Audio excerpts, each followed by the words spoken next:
Everyone. हमारा natural vegetation and wild life का आज डिस्ट्रीब्यूशन ऑफ वाइल्ड लाइफ में अफ्रीका चलेगा। मैंने आपको डिस्ट्रीब्यूशन ऑफ वाइल्ड लाइफ में क्या बताया था कि वाइल्ड लाइफ कैसे डिस्ट्रीब्यूट है अलग अलग कॉन्टिनेंट पे। तो हम अलग अलग कॉन्टिनेंट में कौन से वाइल्ड एनिमल्स होते हैं, हैबिटेट करते हैं, सरवाइव करते हैं, उनके बारे में पढ़ने वाले हैं। चिल्ड्रन, यहाँ पर डिफरेंट कॉन्टिनेंट्स के नेम्स दिए हुए हैं और उनमें जो सरवाइव करते हैं उनके नाम दिए हुए हैं, है ना। ज़्यादा डिफिकल्ट नहीं है, मैं बस एक फास्ट रीडिंग करूँगी। आप प्लीज़ अपनी बुक आपके सामने रखो। Please keep your book in front of you. Open at page 151। See para Africa. Africa elephant, rhinoceros, hippopotamus, pythons, crocodiles, gorillas, harpies and chimpanzee live in the equatorial forest. Equatorial forest means what children? Equator line जहाँ जाती है वो, है ना, जो ऐसा continent जिसके बीच से इक्वेटोरियल लाइन जाती है। Equatorial line is mean what? 0 degree line, है ना। और जहाँ बहुत गर्मी होती है ना, जहाँ सन रेस डायरेक्टली फॉल होती है, उस प्लेस में, है ना, उस प्लेस को क्या बोला जाता है? Equatorial area. तो उस इक्वेटोरियल एरिया में चिल्ड्रन अफ्रीका कॉन्टिनेंट भी आता है। तो बिल्कुल वो यहाँ बोल रहा है कि these are the animals live in the equatorial forest, जिनका मैंने अभी नाम लिया। Elephant, rhinoceros, hippopotamus, pythons, crocodile, gorillas, हैपीज and chimpanzees live in the equatorial forest. Deer, giraffes, zebras and stages are found in the grassland. grassland में ये सारे animals होंगे और इनके stages मतलब छोटे बड़े सारे, okay, found in the grassland. Camel and ostriches are found in the desert. अब अफ्रीका में desert है ना, as we all know Sahara desert, okay. तो camel and ostrich are found on these desert, okay. वो forest में ये दोनों animals मिलेंगे, सरवाइव करते हैं। These not this, okay. Now South America, another continent name is South America. See a rich variety of wild life is seen in South America. Rich variety, बहुत सारी varieties मिलेगी। Where we found? South America. It is the habitat for rhea, a flightless bird. देखो picture दी है at page 152 में। This is the picture of rhea, okay. See it is a flightless bird, humming bird, different type of parrot, anaconda, one of the largest snake in the world, crocodile, alligator, python, आमा that resemble camel, camel की तरह दिखता है, clear. Puma, jaguar, alligator, monkey and giant turtle.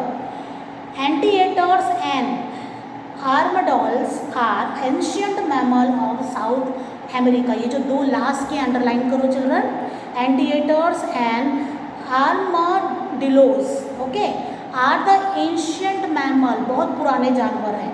कहाँ के children? South America के, very old, okay. Ancient मतलब क्या होता है children? Very old. Now see the next continent, North America. The northern part of North America, northern America है तो northern part, उसका ऊपर है हिस्सा का northern part बोलेंगे, clear? The northern part of the North America experience extremely cold. North में तो obviously it is very cold climate. Therefore, most of the animals found here have thick fur to keep themselves warm. Animal found here include reindeers, Arctic fox, mox fox, sable, mink, polar bear and blue fox. So these are the animals. So children, यहाँ बात हो रही है North America की। North America का northern part मतलब ऊपरी part, that is very cold. और वहाँ पर ऐसे एनिमल्स अवेलेबल हैं, है ना, which have thick fur on their body. Fur होते हैं, जैसे टेडी के आपने देखे होंगे ना, फर होते हैं, वो काफ़ी स्मूथ होता है, बाल होते हैं, वो एकदम सॉफ्टी होते हैं। तो यहाँ पर जो नॉर्थ अमेरिका में जो एनिमल सरवाइव करते हैं इन वेरी कोल्ड प्लेसेस, उनके बॉडी पर फर होते हैं, क्लियर, ताकि वो खुद को प्रोटेक्ट कर सके कोल्डनेस से, मतलब ठंडी से खुद को बचा सके। Clear. Now see the next one, Europe. Europe has limited wild life, limited मतलब ज़्यादा वाइल्ड लाइफ जंगली जानवर नहीं मिलेंगे। The main animal found here are the polar bear, wolf, wild boar, wild sheep, antelopes, rabbit, deer and hare are also found in Europe. These are the animals which are found in Europe. The fur-bearing animals such as mink, fur मतलब बाल वाले, fur वाले, okay. The fur-bearing animals such as mink, ermine, sable are now raised on fur farms. Partridge, duck, lark, cuckoos, skylark, nightingales are the birds that live in Europe. तो these are the birds which are live in Europe. Animal, birds के बारे में पढ़ा हमने, wild animals के बारे में पढ़ा, फिर animals के बारे में पढ़ा which are not wild, and then birds. Now Asia, that means our continent. Asia experiences varied climate. Varied मतलब different climate we are facing, है ना। हर एक मौसम एक जैसा होता है क्या? हमारे इंडिया में एक मौसम कंटिन्यूसली होता है क्या? नो, है ना। तो कभी ठंडी होती है, कभी गर्मी, कभी रेनी सीजन, कभी ऑटम, कभी spring, okay. Asia experiences varied climate and hence has varied wild life. Varied wild life means अलग अलग वाइल्ड लाइफ मिलेंगे आपको। Monkeys, sloths, leopards, tiger, elephant and lions are found in tropical area. तो हमारे continent से tropic of cancer जाता है children, okay. So in this tropical area these are the animals we found. The temperate region is the habitat for herons. Temperate, गर्मी वाला, okay. Now the temperate region is the habitat for herons, cranes, bears and fox. Lynx, mink, sables, polar bear, musk ox and arctic fox are found in tundra region. अब ये tundra region में मतलब cold places में ये सारे animals available होते हैं ना। Australia, see Australia. Australia is home to marsupials. What are marsupials? Which are keeping their young ones on their pouch, है ना। कुछ एनिमल्स होते हैं जिनको पाउच होता है ऑन द लोअर साइड, और वहाँ वो अपने पर्टिकुलर यंग वंस को रखते हैं कंटिन्यूसली, ओके। सी आप पिक्चर देखो, ओपन पेज 152, देखो यहाँ पर कंगारू की पिक्चर दी हुई है here. See this one kangaroo, किस तरीके से उसने अपने यंग वंस को रखा हुआ है, दिख रहा है आपको? हाँ बिल्कुल। Now see Australia is the home of marsupials.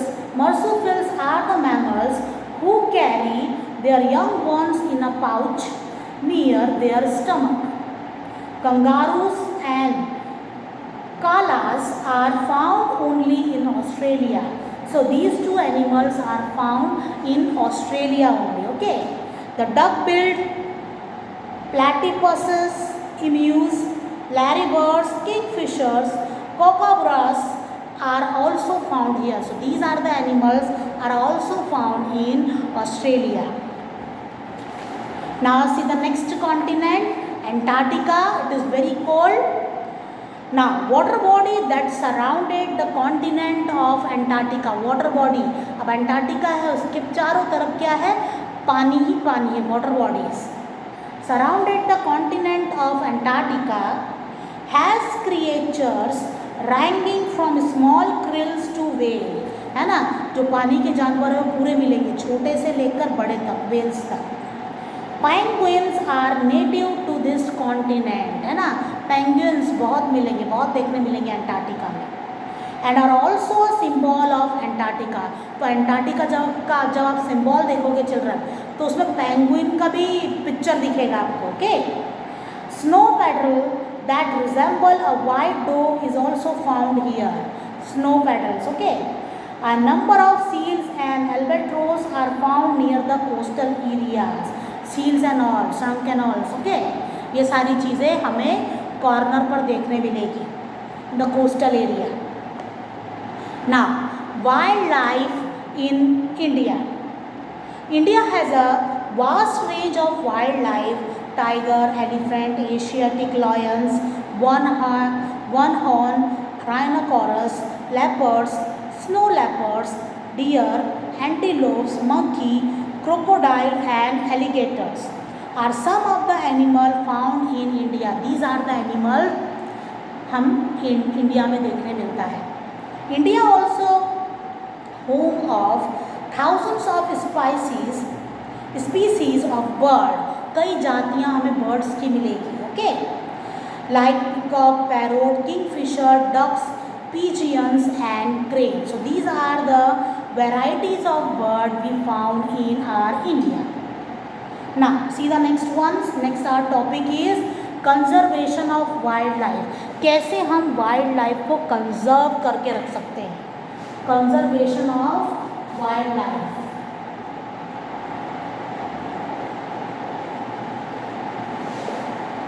मतलब बचा के रखना. उनकी लाइफ को हम क्या कर सकते हैं जो बचा कर रखें. बचा कर रखना मीन्स क्या होता है children? Conservation. Clear. Now conservation of wild life में देखो, sometimes immemorial human have depended on wildlife for their existence. Okay, अपने एग्जिस्टेंस, अपने कमाने के ज़रिए को वाइल्ड लाइफ पर टोटली डिपेंड होते हैं कुछ ह्यूमन बींग्स, है ना. उनको हंटिंग करते हैं, उनके हॉर्न्स बेचते हैं, उनकी स्किन बेचते हैं, है ना. उनके दांतों से कई सारे ऑर्नामेंट्स बनाते हैं. तो एग्जिस्टेंस मतलब अपनी कमाई का एक ज़रिया बना के रखा है उन्होंने एनिमल्स को. Okay, so in olden times human domesticated animal like sheep, goat, horses, cow and camel. ancient time, पहले के ज़माने में ये जो सारे एनिमल्स हैं इनको डोमेस्टिकेट किया जाता था, मतलब पाला जाता था. Clear. Over a period of time the human activity started posing a threat to wild life. जैसे जैसे हम आगे बढ़ते चले गए वैसे वैसे हम ही वाइल्ड लाइफ के लिए खतरा बनते चले गए. And with passage of time, a great amount of damage was caused by human. और हमने अपने एनवायरनमेंट, अपने क्रिएचर, अपने प्लैनेट पर कई सारे हार्म किए हैं, कई सारे नुकसान किए हैं. Clear. Human being have destroy natural habitat of wild animal. Yes, human being हमने डिफॉरेस्टेशन किया, जंगलों को काट दिया, तो वाइल्ड एनिमल्स का जो हैबिटेट था, जगह थी रहने की, वो तो हमने डिस्ट्रॉय कर दी, है ना. तो हम ही तो जिम्मेदार हुए ना. Yes, we have destroy the natural habitat of wild animal by cutting down forest, constructing roads, railways, industrial complexes and cities. तो ये सारी चीज़ें, सिटीज़ डेवलप करने, इंडस्ट्री सेटअप्स करने, है ना, रोड्स बनाने के लिए हमने जंगलों का सफाया कर दिया, मतलब पूरा क्लियर कर दिया. Hence, it has become necessary to take immediate and adequate steps to conserve wildlife. इसलिए कुछ steps ऐसे होने चाहिए जिसके थ्रू हम वाइल्ड लाइफ को बचा सकें. We conserve wildlife. First point, see, national park and wildlife sanctuaries have been set up to protect endangered species. जो जातियाँ, जो बर्ड की जातियाँ या जो एनिमल की जातियाँ ख़त्म हो रही है ना, उनके लिए हम नेशनल पार्क और सेंचुरी सेटअप करना चाहिए, है ना, ताकि वो वहाँ सरवाइव कर सके. तो वहाँ हंटिंग वगैरह नहीं होती है. चलो, क्लियर. तो वो जो जातियाँ हैं जो ख़त्म हो रही है, जैसे कि as for the example tiger का ले लो, है ना, टाइगर बहुत कम बचे, तो उनको बचाने के लिए हम क्या करेंगे, नेशनल पार्क और सेंचुरीज खोलेंगे ताकि वो वहाँ सेफली रह सके, कोई पर्टिकुलर हंटिंग ना हो सके वहाँ पर. नेक्स्ट देखेंगे, poaching and hunting of animal को रखना और उनको हंट करना हैव बीन प्रोहिबिटेड, मना कर दिया जाए. And many law have been enacted in these regards, है ना, और इसके लिए लॉ बनाया जाए. हम कई बार एनिमल को अपने पास रखते हैं, उनका यूज़ करते हैं, है ना, आप उनको किल करके करें या अलग अलग टाइप से करें, देखो, और हंटिंग भी करते हैं। हैव प्रोहिबिटेड, तो इसका प्रोहिबिटेशन होना चाहिए, मतलब इस पर रोक लगानी चाहिए। तो इसके लिए चिल्ड्रन गवर्नमेंट ने लॉज भी बनाए हैं, यहाँ पर लिखा है ना, and many laws have been enacted in these regards, तो कई लॉज इनेक्ट हुए हैं, मतलब बनाए गए हैं इन दीज रिगार्ड, मतलब ये पॉइंट ऑफ वे से निकाल के। Now see the next point, awareness programme such as Van Mahotsav and are encourage to replenish the flora. अब कई सारे ऐसे प्रोग्राम्स करने चाहिए जिनसे लोगों को अवेयर किया जाए, बताया जाए कि वाइल्ड लाइफ को बचा कर रखना है, उनकी हंटिंग नहीं करनी चाहिए, है ना, अवेयर करना, बताना, है ना। जैसे कोई बात मुझे पता ना हो तो मैं वो काम करूँगी ना, जैसे मुझे पता चलेगा कि हंटिंग नहीं करना चाहिए, एनिमल्स ख़त्म हो रहे हैं, तो मैं वो बात रोक दूँगी, तो मैं अवेयर हुई तभी मैंने वो बात रोका ना। हाँ, तो बिल्कुल वैसे अवेयर करना। फ्लोरा मतलब रिलेटेड है, एनिमल से रिलेटेड है, फ्यूना प्लांट से रिलेटेड होता है, okay. Now next, biosphere reserves have been set up where multiple land use is permitted to preserve biodiversity।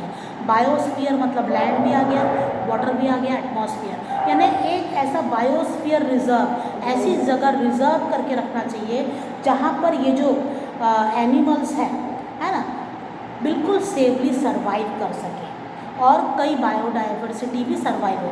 Biodiversity means what children, biodiversity उनको कहा जाता है जिसमें हर जातियाँ इन्वॉल्व होती हैं, क्लियर।